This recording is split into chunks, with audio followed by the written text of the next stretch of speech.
tal amigos? Un saludo cordial para todos ustedes. Bienvenidos a Economía para Todos. Soy Jaime Albarracín a través de Palenque TV. En esta nueva edición, en este nuevo capítulo, en función a esto que nos interesa y nos apasiona, por supuesto, las finanzas personales, los emprendimientos. Con dos entrevistas que estoy seguro a usted le va a interesar y le van a servir mucho en ese ámbito, por ejemplo, de nuestras finanzas personales, presupuesto familiar, todo aquello y por supuesto si usted se ha decidido a emprender. Así que bienvenidos una vez más a Economía para Todos. Vamos a continuación con esta entrevista que gentilmente nos ha concedido la ingeniero Pamela Santiago, con quien vamos a hablar sobre distintos temas relacionados a la educación financiera. Ese es el tema que hemos escogido para el día de hoy. Ingeniero, ¿cómo está? Un gusto saludarle. Muchas gracias por aceptar nuestra invitación. Hablemos un poquito sobre educación financiera. ¿Qué es educación financiera? ¿Cómo se puede conceptualizar? Bienvenido. Muchas gracias, estimado Jaime. Bueno, un saludo a todo tu público y encantada por la invitación. Bien, la parte de la educación financiera es fundamental, puesto que estamos hablando de la capacidad de cómo entender qué es lo que hace el dinero en el mundo. Es un proceso precisamente donde podemos verificar todos los productos financieros, cómo se evalúan, cuáles son los riesgos que tienen y obviamente a partir de la actualidad que hemos vivido una pandemia, hemos vivido muchas cosas, precisamente la ASFI y el Banco Central se han empezado a preocupar por brindar lo que es educación financiera. La educación financiera comprende tres aspectos que son importantísimos para nosotros, ¿no? Las personas comunes. Precisamente empieza con adquirir el conocimiento de la parte financiera, el hecho de poder desarrollar algunas competencias que nos puedan permitir realizar, por ejemplo, emprendimientos, inversiones nuevas y saber ejercer la responsabilidad financiera precisamente verificando lo que tenemos a partir de las finanzas personales que llamamos nosotros. Dentro de las finanzas personales está el hecho de poder administrar el dinero que tenemos, ya sea propio o en algún caso que sea mediante un préstamo bancario y saberlo invertir adecuadamente. La parte de la educación financiera es fundamental, puesto que nos va a aportar habilidades para poder verificar qué opciones tenemos en el mercado y precisamente que no nos confundan en algún momento y nos digan que no hemos visto la letra pequeña de los contratos de préstamo y en ese caso podamos tener problemas de pérdidas o en algún caso estamos sufriendo por situaciones que no entendemos y que nos pueden traer perjuicios a nivel financiero. La educación financiera entonces va a representar que tengamos una adecuada administración de nuestros dineros, que es lo fundamental para diversos ámbitos, ¿no es cierto? Ese ámbito, el familiar, por ejemplo, va a ser uno de los más importantes.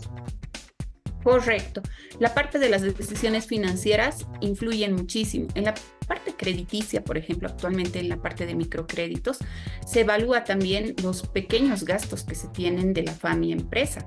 Se considera la parte familiar como una FAMI empresa, pues precisamente de las familias salen los ingresos, que es todo lo que uno va a percibir, y también los egresos, puesto que familiarmente se tienen algunos gastos que obviamente se tienen que verificar para poder tener cuál va a ser la capacidad de pago correcta del cliente, ¿no? Entonces ahí también entra la parte de los gastos. Es importante también verificar qué cuentas se tienen a crédito, cuál es la capacidad para poderse endeudar. En algún caso, si se tiene deudas, pues las deudas precisamente que sean precisamente por haber adquirido algún bien o haber invertido bien. En algún caso también se tiene que tener en cuenta la parte de los ingresos y egresos para ver cuál es el saldo que va a quedar, cuál es el flujo que vamos a tener y en algún caso saber si va a haber alguna capacidad de ahorro y de inversión familiarmente hablando. En este tema de la educación financiera también es bueno, uno, saber ahorrar y cuándo ahorrar es fundamental. Fundamental. Actualmente es bastante difícil, ¿no? Tener un margen de ahorro para poder generar algunas cuentas adicionales para la familia, puesto que tenemos el dinero muchas veces medido y precisamente por eso es que han aumentado la cantidad de préstamos actuales que se van otorgando en todo el país, porque las personas ya no tienen la capacidad de ahorro como la tenían antes. Pero lo importante es saber crear, por ejemplo, un presupuesto a partir de los ingresos que tenemos y obviamente verificando los gastos también. Hay que ver el periodo de tiempo en el que uno va a tomar decisiones, por ejemplo, ya sea un mes, 2 meses, 3 meses, para poder verificar qué decisiones se pueden tomar para, por ejemplo, adquirir algo en el futuro, ¿no? No nos olvidemos que en nuestro medio tenemos, por ejemplo, instituciones que nos brindan créditos como las IFDs, que hacen créditos, por ejemplo, quincenales, ¿no? Hacen créditos trimestrales, hay créditos semestrales. En los bancos también tenemos la opción de poder pagar mensualmente. Hay créditos inclusive que se pueden dar para la parte productiva que se pagan anualmente, ¿no? Entonces tenemos diversidad de productos en el sistema financiero que nos pueden ayudar precisamente a entender todos estos objetivos que nos estamos trazando. Ahora, por ejemplo, en esto de la educación financiera, muchas personas piensan que no es necesario tener, por ejemplo, un fondo de emergencia, que es importante en situaciones de crisis. Hay que velar por aquello también. ¿Cuál sería, por ejemplo, un porcentaje que nosotros podríamos tener para ahorrar de nuestros ingresos en este fondo de emergencia? ¿Un 10%, 20%? ¿Cuánto de nuestros ingresos deberíamos utilizar para qué? Excelente. Realmente esa parte es lo más importante, puesto que nos ayudaría a lograr lo que anhelamos nosotros como libertad financiera. El hecho de poder tener una parte de nuestros ingresos destinados al ahorro para cubrir alguna situación de emergencia, ¿no? Nos podemos dar cuenta con la coyuntura actual que vivimos que nosotros no estamos preparados para ninguna coyuntura actual de emergencia. Entonces, si tenemos gastos, por ejemplo, en el tema de salud, gastos extraordinarios, ya se nos va complicando el panorama. Por lo tanto, mensualmente deberíamos por lo menos destinar un 20% de nuestros ingresos para tenerlos dentro de un fondo de emergencia. Y adicionalmente tener un margen de unos 5% para podernos salir en algún caso de gastos extra que podrían ser de diversión, de entretenimiento, de alguna actividad que estemos realizando que muchas veces no es frecuente, pero sí la realizamos. Ha empleado un término que a mí me interesa mucho desglosarlo un poco, libertad financiera. ¿Qué representará esa libertad financiera? ¿Estar libre de deudas o cómo debería entenderse aquello? Bueno, la libertad financiera es sumamente importante porque es el sueño de todas las personas que manejamos la parte financiera, ¿no es cierto?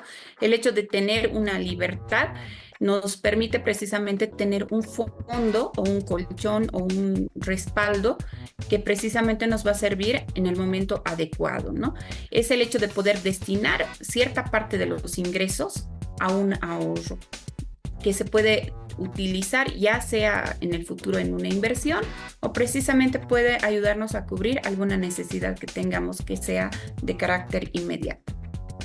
Ahora bien, algunos piensan que incluso teniendo deudas, me refiero por ejemplo a deudas vinculadas a un crédito productivo, se puede ser libre financieramente, ¿es cierto? Claro que sí. Obviamente lo que hay que estudiar es la capacidad de pago y no endeudarse por cualquier situación. En nuestro medio tenemos la costumbre de que muchas veces pedimos préstamos para, por ejemplo, realizar una fiesta, para salir de viaje y ese dinero, por ejemplo, no va a retornar, ¿no? Es considerado como un gasto. En cambio, si hacemos una buena inversión, ya sea en el área productiva, al comprar maquinaria, en algún caso al comprar, por ejemplo, algún bien, algún activo, por ejemplo, como los terrenos, que es lo que no se va a devaluar nunca y va a generar mayor valor, entonces estamos generando una libertad financiera para el futuro, porque va a ser dinero ahorrado e invertido que en algún momento lo vamos a poder utilizar. Vamos a poder vender ese activo y vamos a poder recuperar el dinero invertido más una ganancia. Ahora, dentro de la aplicación de una adecuada educación financiera, estará de repente también el hecho de generarse un presupuesto, ¿no es cierto? El presupuesto que va a ser el mapa o la guía, la ruta cual nosotros vamos a seguir para en definitiva y en lo posterior hacer nuestros gastos de inversión. Totalmente. La parte de la libertad financiera va a ir a partir del hecho de saber invertir bien los ahorros. El dinero siempre va a producir más dinero. Si el dinero está en estática, no va a producir nada. Entonces vamos a perder más bien el valor del dinero en el tiempo. Porque no sabemos cuánto va a valer al año, por ejemplo, lo que vale actualmente 100 bolivianos. Entonces, mucho mejor es tener el dinero actualmente para poderlo disponer. Otro detalle que es muy importante es pagar las deudas cuanto antes. No nos olvidemos que las deudas se pagan con capital e interés. Todas las cuotas contienen una cuota de interés. Entonces, a la larga, los intereses van creciendo. Tenemos un interés corriente, por ejemplo, que es el que corre por día. Eso no nos tenemos que olvidar. Hay que adicionar a la capacidad de pago que tengamos nosotros el hecho de poder crear fuentes adicionales de ingresos, ¿no? Porque podemos tener algunas actividades extras que nos permitan generar nuevos ingresos, fuentes adicionales de ingresos. El hecho de saber invertir el dinero y recuperar un beneficio es realmente importante. Y bueno, tener un presupuesto establecido para muchas de las actividades que tenemos y tratar en lo posible de no salirse del presupuesto. Esos más o menos son los secretos de la parte de la libertad financiera y la educación financiera, que es lo que queremos implementar un poco en Bolivia, porque en muchos de los casos es necesario que la población conozca cómo debe administrar sus gastos, qué se debe hacer cuando no se tiene, por ejemplo, un fondo de emergencia, qué pasa con las deudas, cómo puedo generar un poco de ahorros para sentirme mejor, ¿no? Y el hecho de saber invertir, que es importantísimo, tomando en cuenta precisamente los ingresos que se tienen y precisamente cuánto de dinero se va a recuperar en el futuro. Mi última pregunta entonces en relación a esto del presupuesto que va a ser vital a la hora de controlar nuestras inversiones, gastos, egresos, es la disciplina, es fundamental ser disciplinados casi en extremos si se quiere para que esto del presupuesto funcione. Correcto. Se tiene que tener un presupuesto precisamente para que nos ayude, por ejemplo, en el caso de tener deudas, a poder cancelar las deudas. Existen varias formas de cancelar las deudas, ¿no? Y existen diversidad de planes de pagos en el sistema financiero, por ejemplo, la tasa francesa, alemana y demás. El hecho de tratar de disminuir las deudas y las tasas de interés es importante. Hablar siempre con una persona que nos pueda asesorar financieramente es muy importante. El hecho de poder avanzar hacia el camino de la libertad financiera va a partir de tener hábitos financieros saludables. Es decir, no puedo gastar el 100% de lo que tengo. O en algún caso no puedo gastar más de lo que percibo. Muchas veces existen personas que gastan más de lo que perciben a través de los créditos. Entonces ahí es donde tenemos problemas. El hecho de saber administrar el dinero es muy importante y crear diferentes tipos de estrategias para poder ahorrar en el corto plazo, ¿no? Muchas veces las amas de casa, por ejemplo, compran por mayor los productos y en ese caso ya están haciendo un ahorro para el resto del año.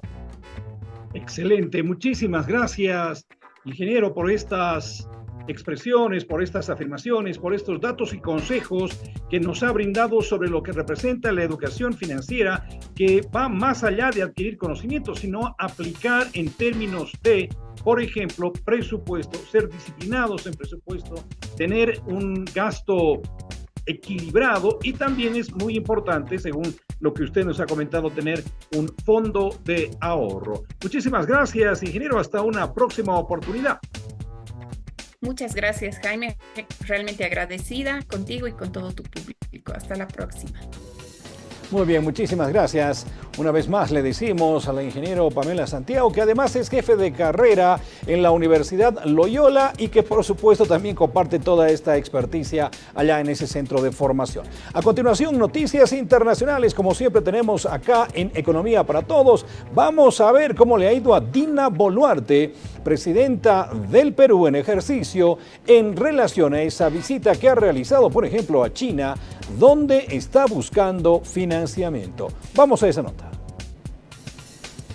El presidente de China, Xi Jinping, y su homóloga peruana, Dina Boluarte, destacaron este viernes en una reunión conjunta la importancia del gigante asiático en el desarrollo del país andino, a la par que firmaban nuevos acuerdos de cooperación entre ambas naciones.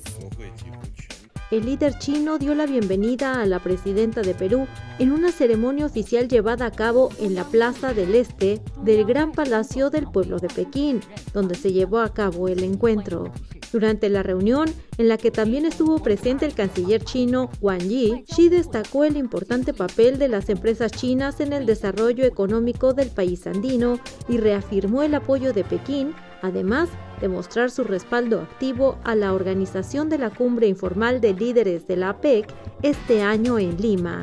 Asimismo, expresó la disposición de China a coordinar la cooperación en diversos campos, incluyendo minería, energía, manufactura y agricultura, así como en nuevas áreas como la energía renovable y la inteligencia artificial.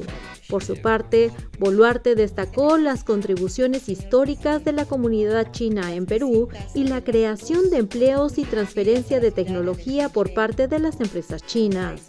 Además, subrayó el interés de Perú en fortalecer la cooperación en infraestructuras y energía limpia y la disposición del país para proporcionar un buen entorno empresarial para las inversiones chinas. Tras las conversaciones, ambos líderes presidieron la firma de varios documentos de cooperación bilateral y anunciaron la conclusión sustancial de las negociaciones para la actualización del Acuerdo de Libre Comercio. La jornada de la líder peruana en Pekín estuvo además marcada por la noticia del terremoto de 7,1 grados de magnitud que sacudió hoy en su país la región sureña de Arequipa y que, según las informaciones difundidas hasta ahora, no ha dejado víctimas, pero sí daños materiales.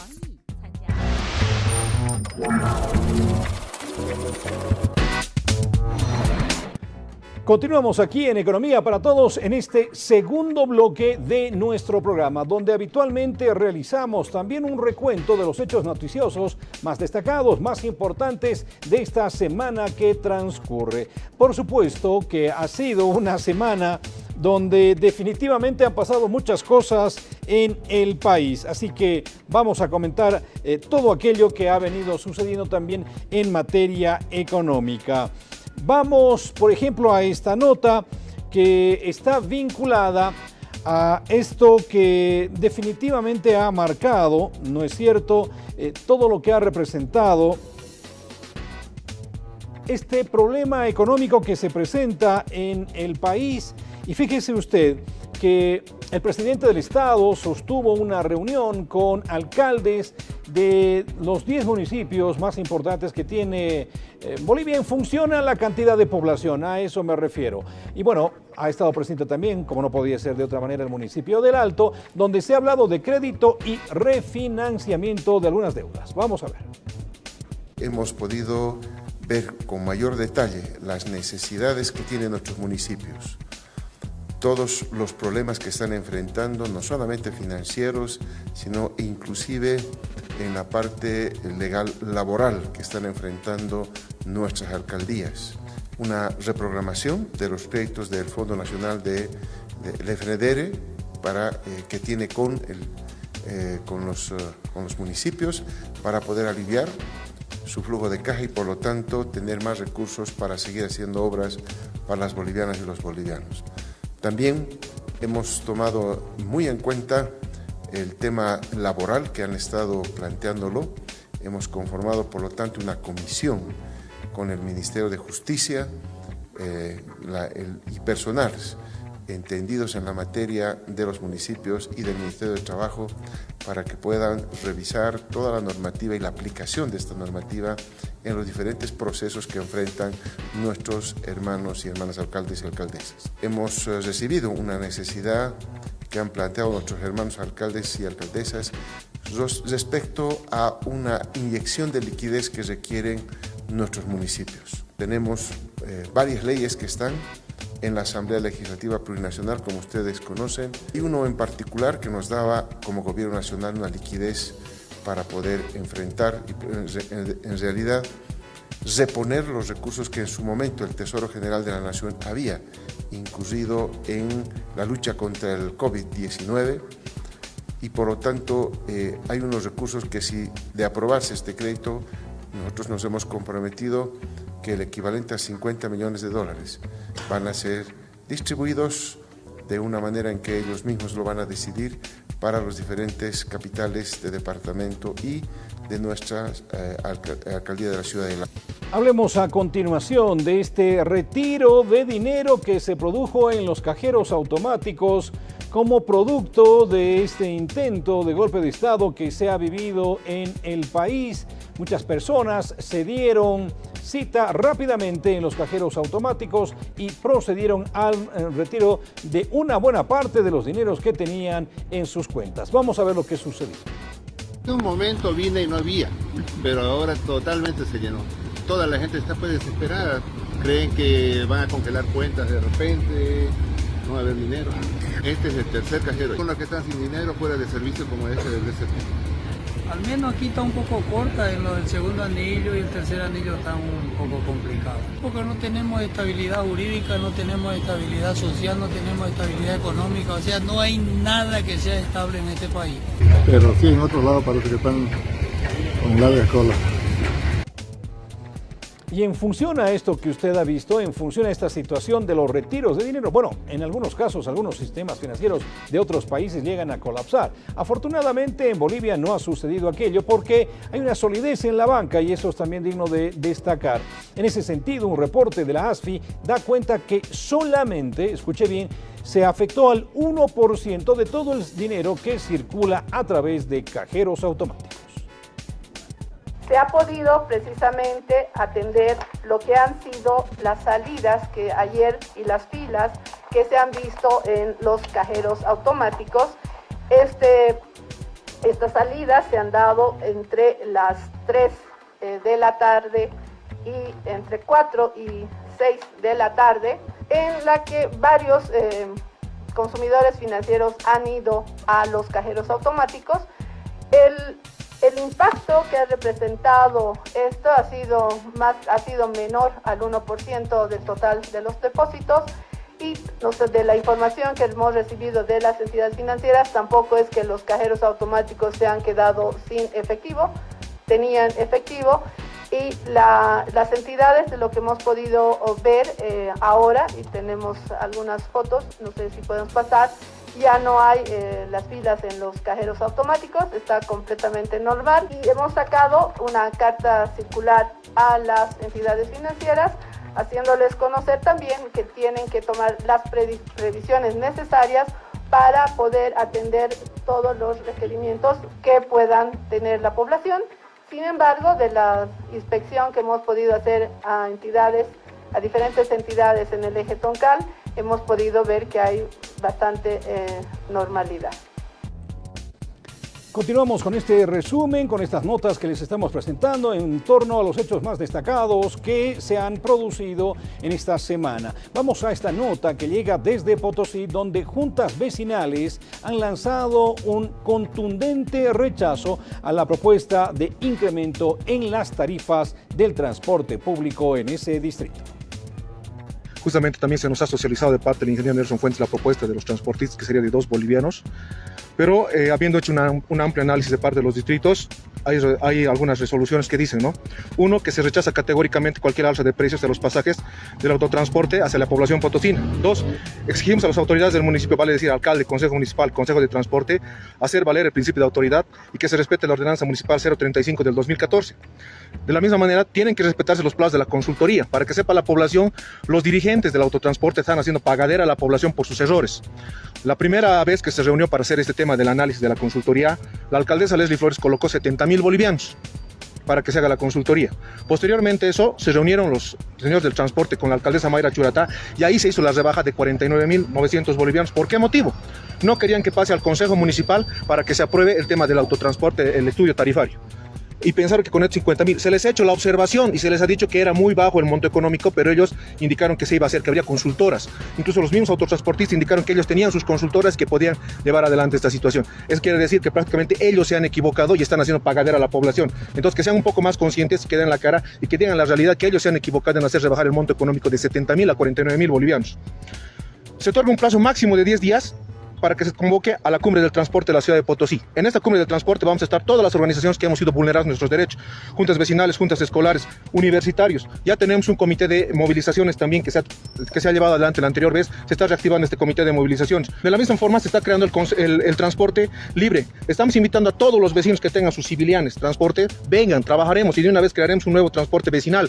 Lo que queremos es dar solución a la población y ya no queremos seguir presionando a la población con este tema.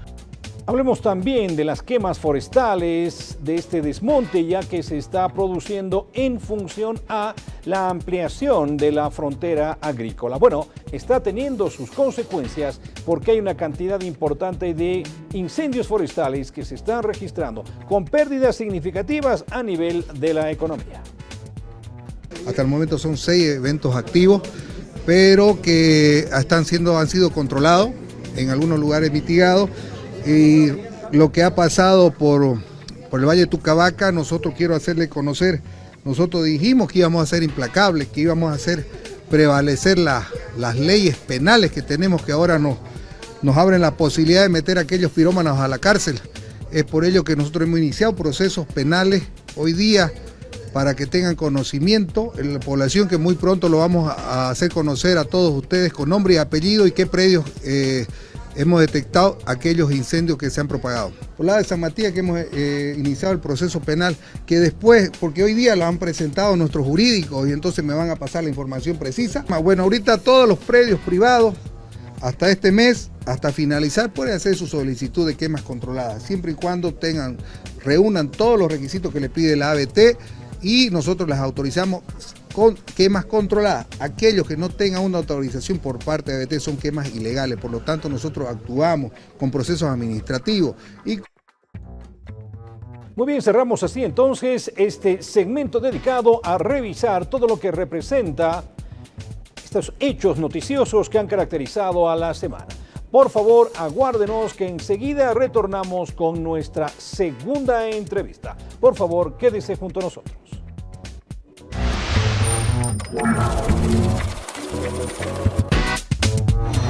Muy bien, muchísimas gracias amigos de Economía para Todos. Vamos con nuestra siguiente entrevista aquí en su programa, donde hablamos de emprendimientos, educación financiera, en este contacto nacional que tenemos gracias a la señal de Palenque TV. Estamos a través de Tigo, canal 72 para toda Bolivia y por supuesto también a nivel satelital gracias a Tupac Katari. Así que una llegada a todo el país. Ya estamos en contacto con la licenciada Lady Nogales, quien es experta en temas administrativos. La saludo muy cordialmente, es usted muy gentil por haber aceptado nuestra invitación. Y voy con una pregunta a usted, porque vamos a hablar con la licenciada Nogales sobre temas de administración de pequeñas y medianas empresas, cómo se puede emprender, cuáles son las claves para tener un éxito en este tipo de negocios. Muchas gracias por estar ahí nuevamente. A ver, voy con esta primera pregunta entonces. ¿Cuál sería una clave para un emprendimiento exitoso si uno es pequeño o mediano empresario? Muy buenas tardes, inicialmente. Licenciado Albarracín, para mí un placer el poder compartir en un momento agradable con usted y con su audiencia. Cuando hablamos de un emprendimiento, uno de los objetivos claves para que este pueda ser exitoso, lamentablemente en Bolivia es un poco difícil por las políticas que tenemos desde el Estado. Sin embargo, es importante poder definir los objetivos.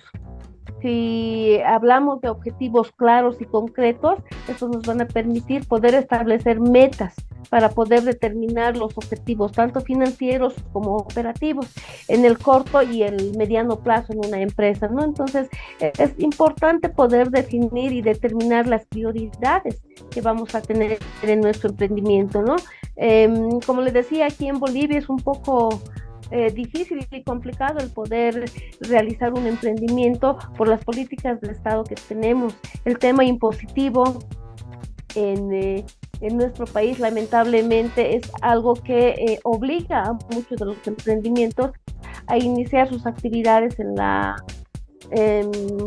no como empresas legalmente constituidas, pero como empresas, si usted quiere, clandestinas, empresas fantasma, porque cuando los emprendimientos deciden formalizar la constitución de su empresa legalmente, según la normativa establecida en nuestro país, entonces presentan un gran problema que hace que normalmente todos los emprendimientos tiendan a un fracaso inmediato. Y este es el tema impositivo.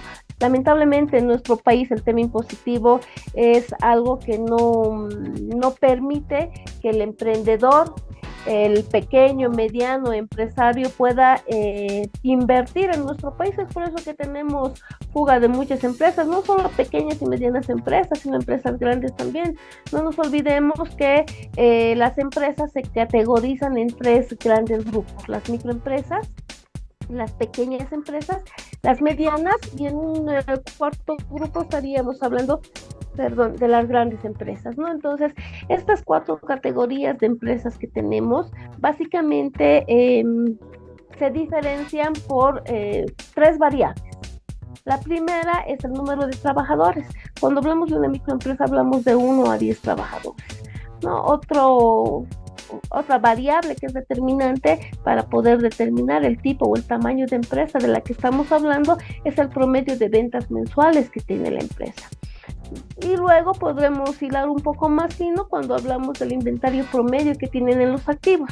Como le decía anteriormente, las microempresas son aquellas empresas pequeñas, normalmente familiares, que tienen de 1 a 10 trabajadores. Entonces, cuando hablamos de una microempresa de esas características, estamos hablando de un promedio mensual de ventas de 3.125, 3.500, digamos, bolivianos, donde el promedio de inversión en activos es inferior a los 2.500. Entonces, con unas características tan frágiles en una microempresa, es imposible poder afrontar el tema impositivo en nuestro país. No nos olvidemos que la empresa, cualquiera sea su naturaleza, tiene que declarar y pagar tributos al Estado por 3 tipos de impuestos. Estamos hablando del IVA, el impuesto al valor agregado por las ventas que se van a realizar, del 13%, el IT por todas las transacciones que hacen las empresas, que son 3%, y además a fin de año estamos hablando del IUE, el impuesto anual a las utilidades, ¿no? Entonces, aunque tanto el IVA como el IUE de alguna manera se puede llegar a compensar con el nivel de compras que tenemos, no deja de ser una gran limitante para los emprendedores. Es por eso que la mayoría inicia en la clandestinidad o se mantiene ahí, y porque en determinado momento, cuando decide formalizar la empresa, entonces en lugar de tener un apoyo del gobierno, como hay en muchos países de la región, ¿no? Los primeros 3 años están absueltos de impuestos o tienen algún otro tipo de incentivo que les permita poder consolidar la economía de la empresa para luego poder contribuir con el país. Pero lamentablemente en nuestro medio no se da. Entonces, esa es una gran limitante que deberíamos trabajar a través de políticas públicas con el Estado. Perfecto. Bueno, de que hay que emprender, porque muchos dicen emprender o morir, porque no tenemos otra alternativa, ¿no es cierto? Si tenemos familia, si queremos generar algunos ingresos, vamos a tener que hacerlo en estas circunstancias, pero bueno, como usted bien dice, ¿no es cierto? Es nuestro marco y en función de eso tendremos que adaptarnos. Pero me gustaría que amplíe un poco más este concepto de objetivo financiero que ha planteado. En función, si yo tengo unos 10,000 bolivianos para emprender, ¿cuál debería ser mi retorno de utilidad para decir, bueno, me está yendo más o menos bien, ¿no es cierto? ¿Cuál debería ser nuestro margen de utilidad, de retorno, sobre todo al principio? A ver, cuando hablamos de un emprendimiento, no existe una regla ni una fórmula para poder determinar mi nivel de utilidad. El nivel de utilidad que yo quiero obtener como emprendedor depende única y exclusivamente de mí, de cuánto yo quiero obtener mis utilidades. Ahora, si bien hablamos de poder trazar los objetivos, lamentablemente la microempresa y por ende las empresas familiares tienen una gran falencia y es el tema de la formación. No nos olvidemos que tanto las microempresas como las empresas familiares por naturaleza innata son empíricas. Entonces son empresarios, son emprendedores que inician sus actividades y normalmente se mantienen ahí, pero no tienen el conocimiento necesario para poder generar un POA, un programa anual de operaciones, que me permita determinar cuánto yo quiero vender, a qué mercado quiero llegar, cuál es el mercado objetivo que yo he identificado, cuál es el nicho de mercado que yo quiero explotar. Entonces son muchas variables que las empresas familiares especialmente no llegan a trabajar en esos aspectos, ¿no? Es por eso que lamentablemente a veces existe la deserción en el tema de emprendimientos, porque no tenemos un emprendimiento estructurado, planificado. Todo emprendimiento y todo proyecto que nosotros llevamos adelante siempre debe ir de la mano de un proyecto o un plan contingencial. O sea, si yo quiero vender, qué sé yo, se me ocurre galletas, tengo la receta de la abuelita que es muy rica y quiero vender galletas, entonces agarro en época de Navidad, qué sé yo, una fecha especial, el 21 de septiembre que está cerca, o el 16 de julio se me ocurre hacer unas galletas personalizadas por las fiestas julianas. Entonces yo tengo que determinar cuánto quiero vender, a qué mercado quiero llegar. O sea, voy a vender en mi entorno familiar, voy a acudir de repente a los ministerios para poder hacer alguna alianza y darles a un precio preferencial si es que todo el personal decide optar por un producto, por un lado. Y por otro lado yo también tengo que medir, no nos olvidemos que estamos hablando de un emprendimiento y hablamos de una producción a baja escala. Entonces de repente yo tengo un hornito artesanal de 8 latas en casa, entonces ¿cuánto puedo producir con ese horno? Y ese es un análisis que normalmente no lo hacemos cuando hablamos de un emprendimiento muy pequeño, ¿no? Entonces, debemos ir quemando etapas, si vale el término, ¿no? Definiendo objetivos claros, determinando prioridades, incluso viendo nuestra situación financiera. ¿Qué sé yo? Me hacen un pedido de 10,000 galletas. Tendré el recurso necesario para poder invertir en los insumos, en los materiales. De repente voy a necesitar una tercera persona que me ayude, podré solventar su salario. ¿Qué pasa si yo, contrato al vecino de lado y le digo, bueno, ayúdame? Por alguna razón yo termino en alguna discrepancia con esa persona y mi mala suerte él va al Ministerio de Trabajo, entonces sí tengo un doble problema. Por eso le digo que las políticas de Estado no nos ayudan y no nos favorecen, porque cuando una persona se anima a emprender, lo primero que tiene que tomar en cuenta es el tema impositivo.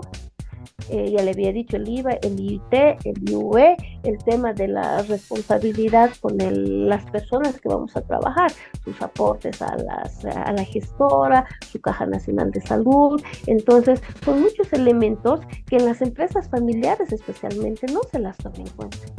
Correcto.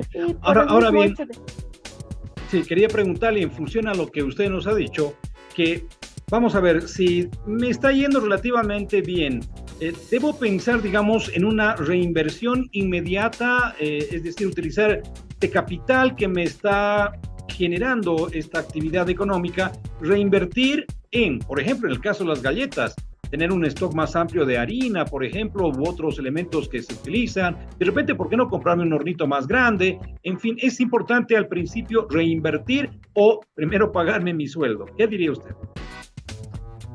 Cuando hablamos de un emprendimiento, el objetivo, el bien mayor, digamos, es que salga el emprendimiento a flote. Y en la mayoría de los casos pasa eso, no solamente en emprendimiento, incluso en empresas grandes, ¿no? Los primeros meses, o sea, incluso en muchos casos, en los primeros años, uno trabaja o a precio de costo y muchas veces a pérdida. Yo le voy a poner un ejemplo muy, muy claro. Aquí en el Colegio de Administradores tenemos un socio, y me voy a permitir mencionarlo, el licenciado Moisés Pacajes. Él nos cuenta su historia y nos dice que, bueno, ha empezado fusionando las dos pasiones que él tenía, cocinar y la vegetación, que le encantan las plantas. Entonces tenía un terreno, no sé, la procedencia no las comentó, pero tenía un terreno grande y dijo, bueno, aquí voy a hacer lo que a mí me gusta, y empezó a generar un recreo familiar. Y él dice, al principio era tanta la necesidad y el empeño que yo le he puesto en mi emprendimiento, que incluso las paredes no tenía para poner vidrio, entonces tenía que poner plástico. Y él dice, me han llevado 5 años trabajar a pérdida. Y después de 5 años ya podemos hablar pues de un complejo recreacional, El Carmen, que está en Villa Adela, que tiene más de 2.500 metros actualmente. Tiene una capacidad increíble con un sistema de mecanismo de control en el tema de alimentos, el peso, la seguridad. Incluso tiene cámaras 3 cuadras a la redonda para los clientes que llegan en movilidad y no pueden parquear en la puerta. O sea, ha desplazado una logística tan interesante que está creando, bueno, próximamente va a aperturar un nuevo recreo, El Carmen también. Nos decía Camino Viacha, estamos hablando de 3.500 metros. Entonces, mire, han tenido el licenciado Pacajes que trabajar 5 años a precio de costo, muchos de esos 5 años a pérdida, para poder darle el empeño, el empuje necesario y meter alma, vida y corazón para que el emprendimiento salga. Y esa es una base muy sólida que tiene que tener el emprendedor, ¿no? O sea, la primera no me va bien, no me puedo quitar del camino, no puedo decir, bueno, o lanzar la toalla, como dicen vulgarmente, ¿no? Entonces por eso le hablaba de un plan contingencial. Es necesario que nosotros podamos planificar, estructurar qué es lo que realmente queremos. El plan contingencial me va a permitir moverme y jugar con varias variables. Si me va mal en un escenario A, voy a poder desempeñarme en un escenario B o en el C. Entonces, el juego de esas variables que nosotros conocemos como planificación nos va a permitir poder llevar adelante y hacer que nuestro emprendimiento en un mediano o largo plazo, pero pueda salir adelante. Pero en función a eso, uno, lo que usted nos acaba de decir es vital, hay que ser perseverantes y no desmayar en el propósito. Y dos, bueno, tiene que ver con que algo de utilidad también debo tener para mantener una familia, digamos, ¿no es cierto? Es decir, para que no todo sea ingresos enormes, ganancias varias, sino tener algo también para poder mantener a la familia, ¿no es cierto? Básicamente debería ser así, porque se supone, entre comillas, que cuando hacemos un emprendimiento, cuando sacamos nuestros ahorros, ¿no? Entonces, por lo menos, por eso les decía, es bien importante la planificación. Si yo voy a planificar, voy a poder determinar cuáles van a ser mis gastos, hasta dónde puedo generar gastos, cuánto puedo invertir y hasta dónde puedo arriesgarme en la inversión. Pero si me voy a lanzar a la piscina sin realizar una planificación previa, entonces de repente voy a invertir todo lo que tengo, voy a entrar a pérdida. Primero, que mi emprendimiento va a fracasar. Segundo, que voy a tener serios problemas en casa porque no voy a poder mantener a mi familia. Entonces se me va a desencadenar y de repente estoy trabajando todavía con un crédito financiero, voy a tener que acceder a otro crédito financiero y vamos a llegar a lo que es muy común ahora en nuestro medio, especialmente con los comerciantes, ¿no? Lo que llaman la deuda bicicletera o la deuda carretera, ¿no? De una deuda pequeña me va a cargar otra más grande y otra más grande, y al final es la deuda la que va a terminar comiéndose la inversión que yo he realizado, los sueños y el empeño que yo le he puesto en mi emprendimiento.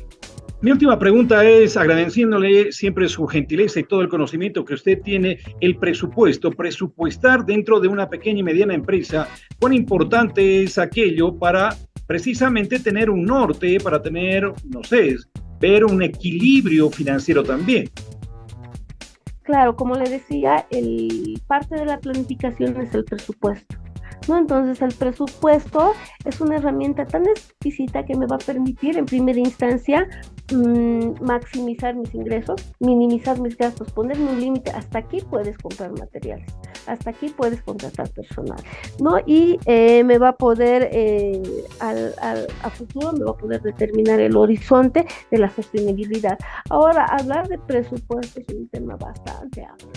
Cuando hablo de presupuesto tengo que hablar de los ingresos que tengo, y los ingresos que yo tengo no solamente pueden ser por las ventas que vaya a realizar. Puedo tener de repente alguna donación de alguna ONG, puedo estar hablando de algún financiamiento. O sea, son muchos los componentes que me van a poder permitir determinar mis ingresos, y lo mismo con mis gastos. Entonces yo tengo que tener una planificación estructurada de cuál quiero que sea mi nivel de producción, cuánto voy a producir, y en función a ese nivel de producción que yo voy a determinar, voy a generar mi presupuesto del gasto. Y voy a poder cruzar con mi presupuesto de recursos para ver si realmente me alcanza. Tengo que recurrir a un financiamiento, tengo que hacer algún ajuste en mis gastos, en mi nivel de ventas o en la inversión que estoy realizando. Excelente. Son muchos componentes que van entrelazados y nos van a permitir poder desarrollar una herramienta que realmente nos permita llevar adelante nuestra empresa y no orillarnos a la quiebra. Me voy a quedar con al menos 3 puntos de usted lo que nos ha mencionado. Planificar, que es muy importante. Dentro de esa planificación, el realizar un presupuesto, pero sobre todo, creo yo, y lo digo personalmente, perseverar en nuestro negocio, que es, como dicen algunos, una planta que riegas y después va creciendo. Esperemos que sea así, porque la verdad es que tenemos que emprender, porque si no emprendemos también, bueno, ¿de qué vivimos en algunos casos, más aún en un contexto como el boliviano? Licenciada, ha sido usted muy gentil, muy amable. Gracias por compartir todo su conocimiento y experiencia con el masivo público de Economía para Todos. Un placer para mí poder participar con usted, poder intercambiar este tipo de opiniones, y predispuesta a cualquier enlace en el futuro que se pueda dar, no solo con mi persona, sino con cualquier miembro del Colegio de Administradores de Empresas de La Paz. Un abrazo a la distancia y que tenga muy buena tarde.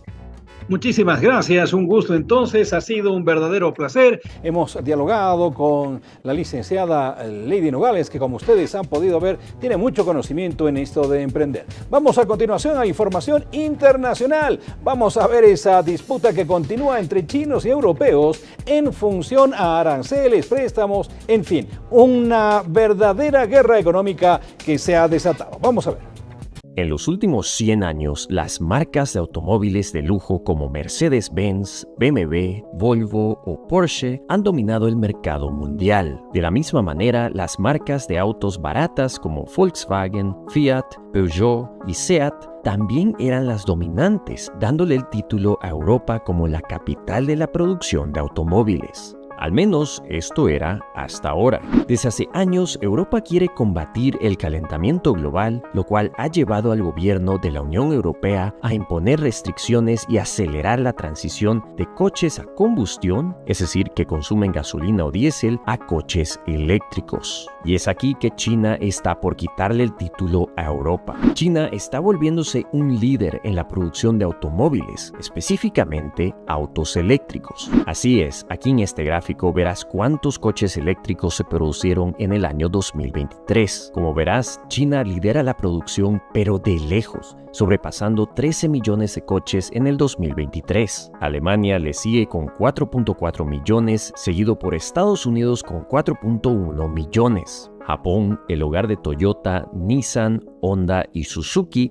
está muy por detrás con tan solo 1.5 millones de unidades producidas. Estas cifras nos demuestran el poder que tiene China sobre los coches eléctricos. 1 de cada 2 coches eléctricos producidos en el mundo son chinos. Y estas noticias son devastadoras para Europa. El crecimiento industrial es uno de los elementos más importantes en una economía avanzada. Gracias a las industrias avanzadas se pueden producir cosas como microchips, aviones, pero también automóviles. Y hay 3 elementos muy importantes que permiten la producción industrial y esas son 1. Energía barata, 2. Cadenas de suministro avanzadas y 3. Capital humano barato. Pues Europa ha estado teniendo problemas con el primer y el último elemento. Europa, desde que impuso sanciones a Rusia, ha estado teniendo precios energéticos astronómicos, lo cual demora la producción industrial y también sube los precios de los productos producidos. Luego, el capital humano es otro gran problema, ya que Europa ha estado teniendo una crisis demográfica donde la población está envejeciéndose y no están teniendo éxito al atraer inmigrantes sofisticados.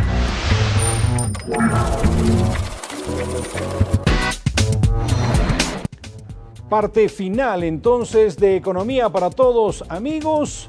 No lo olviden, hoy hemos hablado sobre educación financiera que tiene que ver con presupuesto. Vamos más adelante también a ampliar, por supuesto, este concepto de lo que es presupuesto.